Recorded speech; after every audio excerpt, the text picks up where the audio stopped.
আহারে জাতি, যেই জাতির আল্লাহ বানালেন শ্রেষ্ঠ জাতি, সেই জাতি আজ নিকৃষ্ট জাতিতে পরিণত হয়ে গেছে। আল্লাহ তাআলা বলছেন, তাহা, হে নবী, মা আনজালনা আলাইকাল কুরআনা লিতাশকা, এই কোরআন আমি এই জন্য নাজিল করি নাই যে আপনার কষ্ট হবে। সুবহানাল্লাহ, বলেন সুবহানাল্লাহ। এই কোরআন এর জন্য নাজিল করি নাই যে আপনি কষ্ট পাবেন। এটা কি? ইল্লা তাযকিরা, এটা একটা নসিহত, এটা একটু উপদেশ।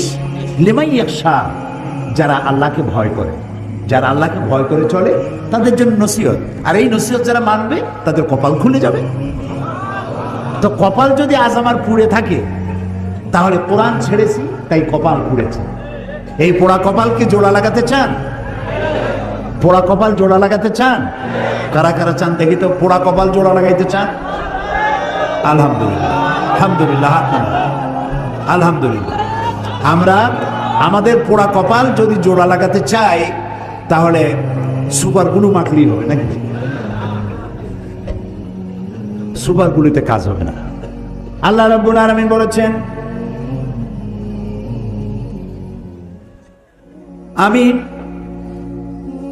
ইন্নাল্লাহা লা ইউগাইয়িরু মা বিকওমিন হাত্তা ইউগাইয়িরু মা বিআনফুসিহিম, আমি কোন জাতির ভাগ্যকে পরিবর্তন করি না যতক্ষণ পর্যন্ত সেই জাতি নিজের ভাগ্যই নিজেরা পরিবর্তনের জন্য সচেষ্ট হয়। তোমরা যদি তোমাদের ভাগ্যকে পরিবর্তনের জন্য সচেষ্ট হও, তাহলে আমি তোমাদেরকে ভাগ্য পরিবর্তন করে দেব। এটার নাম পরশ পাথর। এটার নাম কি? পরশ পাথর। আল্লামা আলতাফ হোসেন হালি তিনি বলছেন, উতর কর কারহরা সে সুয়ে কওম আয়া, উতর কর কারহরা সে সুয়ে কওম আয়া, और एक नुस्खे किमिया साथ लाया। নবী করিম সাল্লাল্লাহু আলাইহি ওয়াসাল্লাম একটি অধপতিত সমাজকে কি করে চরিত্রবান বানানো যায়, কিভাবে ভালো বানানো যাবে, যেই জাতি চুরি করে, ডাকাতি করে, জিনা করে, ব্যভিচার করে, মানুষের মর্যাদা যেই জাতির ভিতরে নাই, এই জাতির ভাগ্য কেমনে ভালো হবে? হেরা পাহাড়ে বসে তিনি চিন্তা গবেষণা করতে লাগলেন। 40 বছর বয়স যেদিন পূর্ণ হয়ে গেল, আল্লাহ তাআলা কোরআন নাজিল করে দিলেন। হেরা পাহাড় থেকে কোরআনের আয়াত নিয়ে তিনি দুনিয়ায় অবতীর্ণ হলেন, দুনিয়ায় এলেন। কোরআনের সংস্পর্শে যারা এলো, জিরোগুলি সব হিরো হয়ে গেল। আল্লাহু আকবার, আল্লাহু আকবার, আল্লাহু আকবার। হযরত ওমর, হযরত ওমর যিনি আল্লাহর নবী হত্যা করতে আসছে, সাধারণ মানুষ না, আল্লাহর নবী হত্যা করা কত বড় কঠিন কাজ। সে রাসূলকে হত্যা করতে আসছে। এই কোরআন যখন তেলাওয়াত শুনলেন, এই জায়গাটা ঠিক আমি যেখান দিয়ে তেলাওয়াত করতেছি, এই জায়গাটা তিনি তেলাওয়াত শুনছিলেন, জীবনের পরিবর্তন হয়ে গেল। কোরআনের নির্ভুলতার অকাট্য দলিল এ বিষয়ে বলছেন আল্লামা দেলোয়ার হোসাইন সাঈদী। পৃথিবীতে সব জিনিসের নকল বেরোয়, আসল বেরোবার আগেই নকল বেরোয়। আর নকলে তো বাংলাদেশ ভালো চ্যাম্পিয়ন। পৃথিবীতে সব জিনিসের নকল আছে, আছে না? কিন্তু কয়েকটা জিনিসের নকল নেই।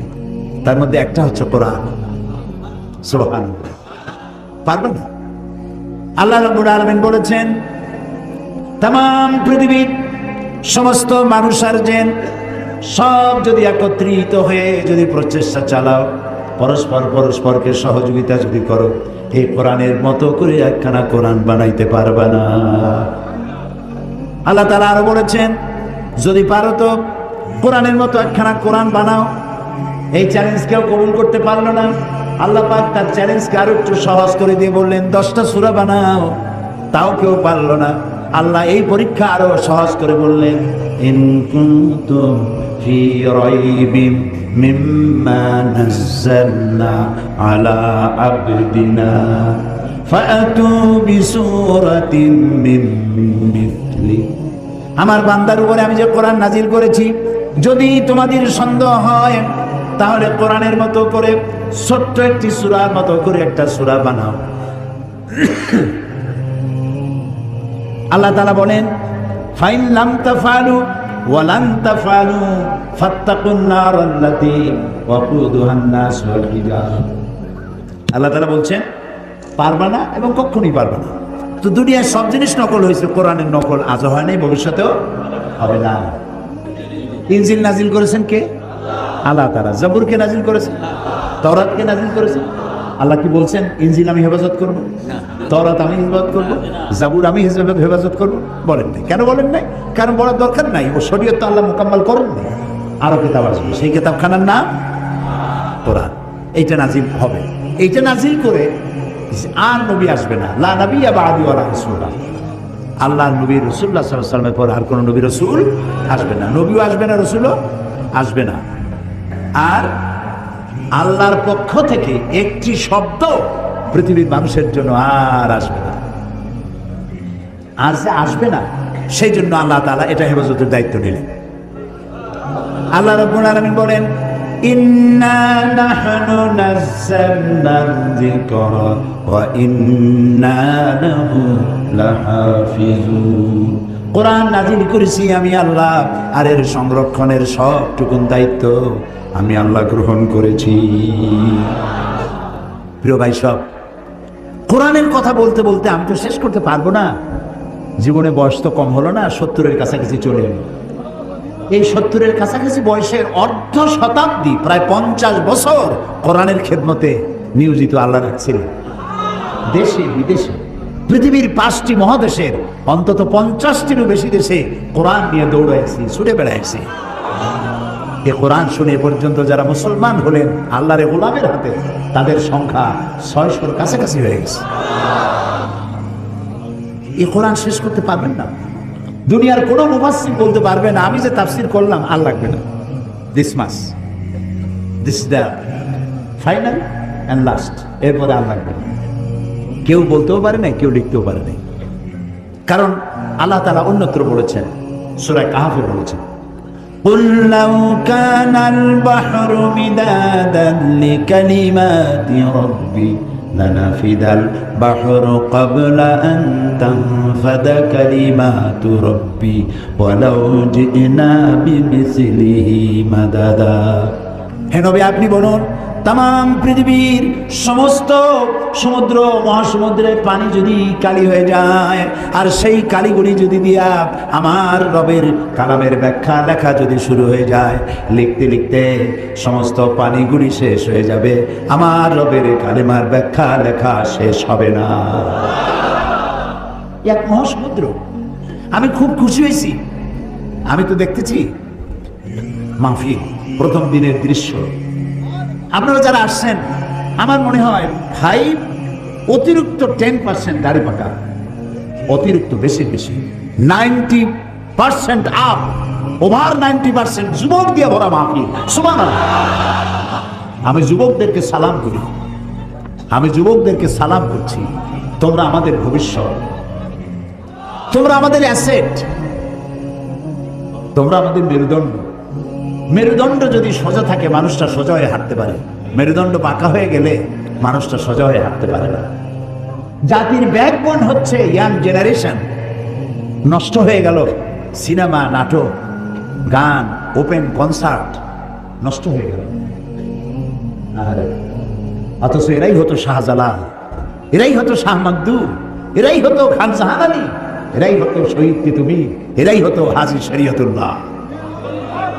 আহারে কপাল খারাপ। কি সুন্দর সোনার টুকরা ছেলে, গান বাজনা নাচ, রাস্তায় হাঁটে আর ঢোলে, এদিক লাফায় ওদিক লাফায়। জিজ্ঞেস করলাম ওরম করে কেন, এর কি কোনো মানসিক প্রতিবন্ধী নেই? কয় না হুজুর, কোমরের মধ্যে ওয়াকম্যান আছে। ওয়াকম্যান কি? কয়ে ওর মধ্যে গান বাজে আর কানের মধ্যে ঢুকানো আছে, রাস্তায় গানের তালে তালে হাঁটে। রিক্সার তলে পড়ে না ট্যাক্সির তলে পড়ে, দিশা নেই, খালি শুনতেছে। ওই যুবকের দোষ না তো। ওই যুবকের যদি দোষ থাকবে তাহলে সিনেমায় ঠিয়া ও তাফসীর মাহফিল আসছে কেন? ও তাফসীরের মাহফিল আসছে, যুবকের গায়ে মুসলমান মায়ের রক্ত, ওর গায়ে মুসলমান পিতার রক্ত। ও তাফসীর ছাড়া যাবে কই? সুবহানাল্লাহ। যেখানেই থাকুক ঘরের ছেলে ঘরে ফিরে এসেছে। আলহামদুলিল্লাহ, আলহামদুলিল্লাহ। সবাই বলেন আলহামদুলিল্লাহ। যুবকদের বেশি করে কোরআন পড়া দরকার, কোরআন বোঝা দরকার। কিন্তু তা পড়তে দেওয়া হয় না, বুঝতে দেওয়া হয় না। ওরা তো যুবক মানুষ, বোঝে না। গল্পের বই কেনে, নাটক, উপন্যাস, এই নাটক, উপন্যাস, গল্পের বই, ওতে আছে কি? একটু পরে তুমি তোমার বিবেককে জিজ্ঞেস করো। যত বড় লেখক, আমি নাম নেব না কোনো লেখকের, বহুত বড় বড় লেখক আছে, তাদের লেখা নভেল, নাটক ইত্যাদি, এত বড় বড় বই, রচনাবলী, এগুলো পড়ে, ওর মধ্যে আছে কি?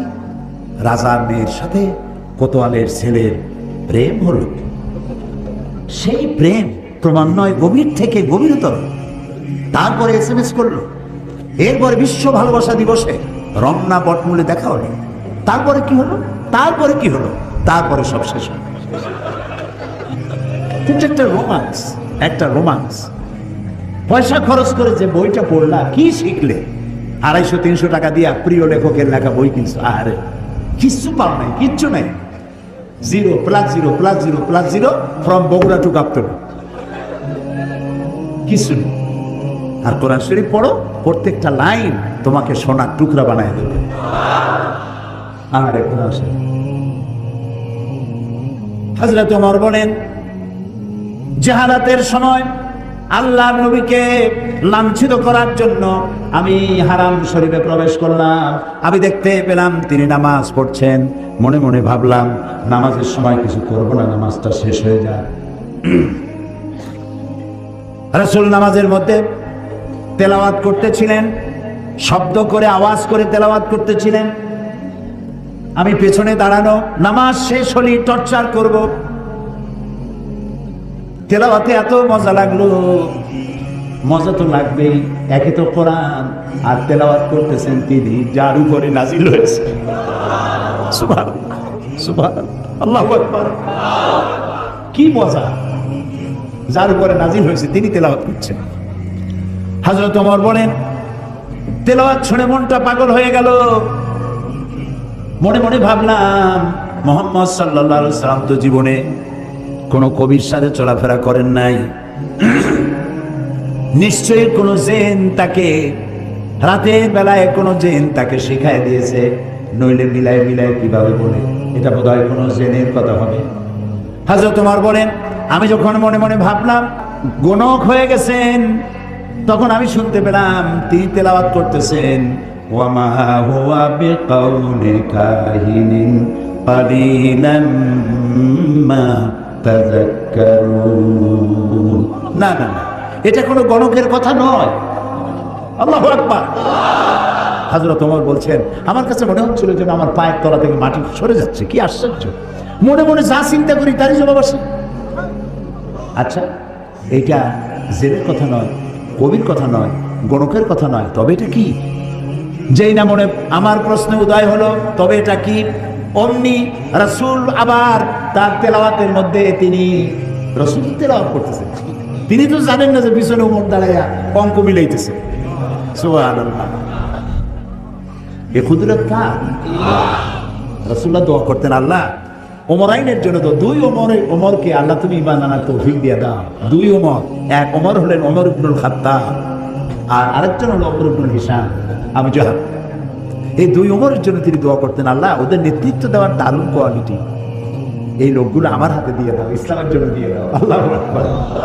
তো রাসূলের দোয়া একজনের জন্য কবুল হয়েছে, হযরত ওমর ইবনুল খাত্তাবের জন্য। হযরত ওমর বলেন, আমার চোখের সামনে প্রশ্নবোধক চিহ্ন ঘুরতেছে। এটা জেনের কথা নয়, কবির কথা নয়, গণকের কথা নয়, তবে এটা কি? যখনই মনে মনে চিন্তা করছি তবে এটা কি, অমনি নবীজি তেলাওয়াত করলেন, তানজিলুম মির রাব্বিল আলামিন। এটা হচ্ছে আল্লাহর পক্ষ থেকে নাজিল করা, নাজিলকৃত কিতাব। সুবহানাল্লাহ। হযরত ওমর তিনি বলছেন, আমার কাছে মনে হচ্ছিল ইসলাম, ঈমান তার নিজস্ব শক্তি নিয়ে যেন আমার কলিজার মধ্যে গেড়ে বসতেছে। কিন্তু তখনও হেদায়েতের সময় আসে নাই বলে তখনও তিনি ঈমান আনতে পারেন নাই। পরবর্তী সময় সূরা, আমি যেখান থেকে তেলাওয়াত করলাম সূরা তাহার, এই তেলাওয়াত শুনছিলেন। আর তারপরে তিনি যে তরবারি দিয়ে রাসূলকে হত্যা করতে গিয়েছিলেন, এগুলো আপনাদের জানা আছে, সেদিকে যেতে চাই না। তরবারি ভালাই দিয়া লা ইলাহা ইল্লাল্লাহু মুহাম্মাদুর রাসূলুল্লাহ, ঈমান নসিব হয়ে গেল। তো এই কোরআন জিরোকে কি বানাই দিন? বলেন, হিরো বানাই দিন। আর কোরআনের সাথে যারাই বেয়াদবি অতীতে করেছে, বর্তমানে করে, ভবিষ্যতে করবে, সে যত বড় হিরো হোক, আল্লাহ তারে জিরো বানাই দিবে। ও বগুড়ার যুবকেরা, বগুড়ার যুবকেরা, তোমরা কি জিরো হতে চাও না হিরো হতে চাও? যুবকদের উচ্চ কণ্ঠে শুনতে চাই, তোমরা কি হতে চাও? তোমাদেরকে হিরো বানাবে এই কোরআন। সুবহানাল্লাহ। এখন শুনবো আল কোরআনের মহিমা বিষয়ে বলা। এই কোরআন একখান কিতাব, বিশাল বিপ্লব করেছে, রিভলিউশন, ইনকিলাব করেছে একখানা কিতাব। যারা চুরি করতো, ডাকাতি করতো, যৌন চাহিদা মেটাবার জন্য একটা মেয়ে লোক দরকার। সেই মেয়ে লোকটা কার বউ, কার মা, কার মেয়ে দেখার কোনো চিন্তাই করতো না। তারা সে কামটা করতো। মানুষকে কেন হত্যা করব না, অমুকের সম্পদ কেন লুট করব না, এর কোনো যুক্তিসঙ্গত কারণ তাদের মাথায় ঢুকতো না। এইরকম একটা জাতি চুরি করতো, ডাকাতি করতো, মরুভূমির মধ্যে উট চড়াইতো। এই কোরআন মরুভূমির রাখালদেরকে দিগ্বিজয়ী সেনাপতি বানিয়ে দিল। এই কোরআন মরুভূমির উটের রাখালদেরকে, ভেড়া দুম্বার রাখালদেরকে ন্যায় বিচারক বাদশা বানায় দিল, বিচারপতি বানায় দিল। আস্থা দুনিয়া, অর্ধেকটা পৃথিবী মুসলমানদের পায়ের তলায় এনে দিল। সুবহানাল্লাহ। এই সেই কোরআন, যে কোরআনকে তোমরা ছেড়েছো, যে কোরআনকে আমরা ছেড়েছি। কোরআন বুঝতে চেষ্টা করি নাই। এ কোরআনের নাম কোরআন। এটার নাম কি? এটার নাম কোরআন, এটার নাম হুদা, এটার নাম শিফা, এটার নাম জিকর, এটার নাম নূর, এটার নাম তানজিল, এর নাম কিতাব। এই নামগুলি কি আমার বাপের বানানো? আমার বানানো? এই নামগুলি কার? আল্লাহ তাআলা। ওয়াল্লাহি আমি আপনাদেরকে আমার বাপের গল্প শুনাইতে আসিনি, আজে বাজে গাঁজা ঘুরি কেসা কাহিনী শুনাইতে আসিনি। কোরআনের ওয়াজ করে তো কুল পাইনি। এক শ্রেণীর লোক আছে যারা ওয়াজ করতে আসা আজে বাজে গল্প কেসা কাহিনী বলে মানুষ কান্দায় টান্দায় তারপরে সর্বনাশ করে তুই। অনেক রাত শুনলো ওয়াজ, বাড়ি যখন যায় লোকেরা জিজ্ঞেস করে এত রাত কোথায় ছিল? কোন জায়গায় গেছিলাম। কেন? ওয়াজ শুনতে গেছিলাম। কি ওয়াজ? সাংঘাতিক ওয়াজ। কি ওয়াজ করলো? ও সাংঘাতিক বক্তা। তাছাড়া ভাই সবই যখন সাংঘাতিক, কি শুনলা তার দু একটা মানুষ শোনাও না। কই এত সময় শুনছি, তার একটা কথাও যদি আমার মনে থাকে। এগুলোর তো কোনো দাম নেই। ওয়াজ হচ্ছে, যুবকরা আসে না কেন? তাফসীর শুনতে আসে। সাধারণ ওয়াজ মাহফিলে, মিলাদ মাহফিল যারা করে যাইতে চায় না, কারণ ওখানে নাই কিছু সারবত্তা। একদিন নবী মুস্তাফায় রাস্তা দিয়ে হাইটে যায়, হরিণ একটা বাধা ছিল গাছেরই তলায়, সাল্লাল্লাহু আলা মুহাম্মদ। আচ্ছা, কোথায় পাইছেন? আছে কোথাও নবীর জীবনে এরকম ঘটনা কোথাও হয়েছে? নবীর নামে, রসুলের নামে আন্দাজে বানাইয়া বানাইয়া কান্দার ভান করে মানুষ কান্দাইয়া তারপরে সর্বনাশ করে ধুয়ে। আর ইয়াং জেনারেশন যারা বিজ্ঞান পড়ে, যারা ইতিহাস পড়ে, ভূগোল পড়ে, যারা ইন্টারনেট দেখে, ওয়েবসাইট দেখে, কম্পিউটার ব্রাউজিং জানে, তারা কম্পিউটার, ইন্টারনেট, ইমেল, ওয়েবসাইট, এই জগতের মানুষ তারা যখন এইসব কেসা কাহিনী শুনে তো কয় যে এ তো আদম আলাইহিস সালামের যুগের কথা কয়, এগুলো শুনে আমাদের লাভ নেই। ওরা মনে করে ইসলাম মানে শেখেনি। ইসলাম মানে হচ্ছে এই মধ্যযুগীয় ব্যাপার স্যাপার, এর মধ্যে কিছু নেই। কিছু আছে কিনা কালকে শোনাবো ইনশাআল্লাহ। এর মধ্যে কোন বিজ্ঞান চাও? কি চাও তোমরা? কি শুনতে চাও? তিবিয়ানান লিকুল্লি শাই, সব কিছু আল্লাহর মধ্যে বলে রেখেছে। ইতিহাস আছে, 30 মধ্যে আছে কি? একটু কৌতূহল হলো না জানার জন্য? আহারে কপাল। ডিসি সাহেবের কোর্ট থেকে, এসপির অফিস থেকে, অথবা জজ কোর্ট থেকে একটা চিঠি যদি আপনার নামে আসে ইংরেজি ভাষা, সেই চিঠিটার অর্থ আপনি জানেন না, ভাষাটা জানেন না, ইংরেজি জানেন না। এখন ওই চিঠি বোঝার জন্য আপনার কি কোনো পেরেশানি হবে নাকি হবে না? পেরেশানি হবে। এটা কি দুদকের চিঠি নাকি? এটা কি আমাকে গ্রেফতার করার চিঠি? এটা কি আমার সম্পদ সব এই কি জানি কয় নিলাম করে নেওয়ার চিঠি? জানার জন্য ছুটবেন, ভালো ইংরেজি জানে কে। যতক্ষণ পর্যন্ত চিঠির মর্ম না বুঝবেন ততক্ষণ পর্যন্ত আপনার পেরেশানি দূর হবে না। এ কথা কি মিথ্যা না সত্য? তো একটা ডিসি অফিসের সামান্য একটা চিঠি, এসপির অফিসের একটা সামান্য চিঠি, কোর্টের দুদকের একটা চিঠি বোঝার জন্য এত পেরেশানি হয়? অত বড় আকাশটার মালিক, জমিনের মালিক, আমার মালিক একখানা চিঠি দিয়েছেন নাম কোরআন শরীফ, এইটা জানার জন্য আগ্রহ সৃষ্টি হলো না, পেরেশানি হলো না। আহারে পোড়া কপাল। সারাটা জীবন সূরা ফাতিহা দিয়ে নামাজ পড়লাম, অর্থও জানি না, ব্যাখ্যাও জানি না। আহারে কপাল, বদকিসমত এই জাতি। এই কোরআনের, এই কিতাবের যতগুলি নাম আছে তার মধ্যে একটি নাম হচ্ছে কোরআন। এটাকে আমরা হুদা যদি বলি অনেকে চিনি না। ওই কি এর হুদা? হুদা মানে বরিশালে ওদিকে হুদা মানে খালি হুদাহুদি বলে। হ্যাঁ হুদা, এখানে কি বলে? আচ্ছা না বললেও কোনো এক সময় বলবেন। তো হুদা বললে বুঝবে না, তানজিল বললে বুঝবে না, নূর বললে বুঝবে না, সেবা বললে বুঝবে না। সব থেকে কোন নামে চেনে এটাকে? কোরআন। তারপর ফোরকান বললেও চেনে। তারপর চিন্তা করে ফোরকান তো সাইডকান, এটা কি? ওটাও বুঝবে না। কোরআনই ভালো করে বুঝবে। তার প্রথম নামটাই হলো কোরআন। কোরআন মানে কি? কোরআন শব্দের অর্থ হচ্ছে বহুল পঠিতব্য, বহুল পঠিত, যা বারবার পড়তে হয়। এই যে নাম, সার্থক নাম, কোরআনের চাইতে বেশি পড়া হয়েছে পৃথিবীতে এরকম একখান বইয়ের নাম আপনি বলেন, বললে আমি পুরস্কার দিয়ে যাব। নাই, পৃথিবীতে এমন একটা মুহূর্ত নাই যখন কোরআন শরীফ পড়া হয়। ভাবতে পারেন যে আমার এখানে যখন রাত 1টা বাজে তখন তো সারা দেশ ঘুমাই গেল, তখন কোরআন শরীফ কিরা পড়ে? আরে ভাই, আপনার এখানে যখন রাত 1টা, আমেরিকায় তখন দিনের 1টা, ওরা তখন জোহর করতেছে। আপনার জোহর আরেকজনের আসর, আপনার এশা আরেকজনের ফজর। সারা পৃথিবীতে সময়ের এই যে ক্লাইমেট এবং টাইম, এই টাইমের যে পরিবর্তন, সময়ের পরিবর্তনের ভিত্তিতে পৃথিবীতে একটা মুহূর্ত এমন নাই যে পৃথিবীর কোথাও না কোথাও কোরআন শরীফ তেলাওয়াত করা হচ্ছে। এটাই একমাত্র কিতাব যা মানুষ বুঝেও পড়ে, না বুঝেও পড়ে, রাতেও পড়ে, দিনেও পড়ে। সুবহানাল্লাহ। আর যারা পড়ার সুযোগ পায় না, শোনারও সুযোগ পায় না, মাসে অন্তত একবার তারাবিতে গোটা কোরআন শোনার ব্যবস্থা করা হয়েছে। কিন্তু এটা ঠিক না যে শুধু আমি শুনবো। কোরআন বহুল পঠিত, এর থেকে বেশি পড়া হয়েছে এমন কোনো কিতাব পৃথিবীতে নাই। 1। 2 নম্বরে এর নাম হলো কিতাব। এর নাম কি? কিতাব। কিতাব মানে লেখা, কিতাবাত করা, লেখা। কোরআনের চাইতে বেশি লেখা হয়েছে, কোরআনের চাইতে বেশি প্রিন্টেড হয়েছে, ছাপা হয়েছে। এরকম একখানা বইয়ের নাম কি বলতে পারবে? না। পৃথিবীর সর্বাধিক প্রিন্টেড, সর্বাধিক ছাপা লেখা হয়েছে যে কিতাব, তার নাম কোরআন শরীফ।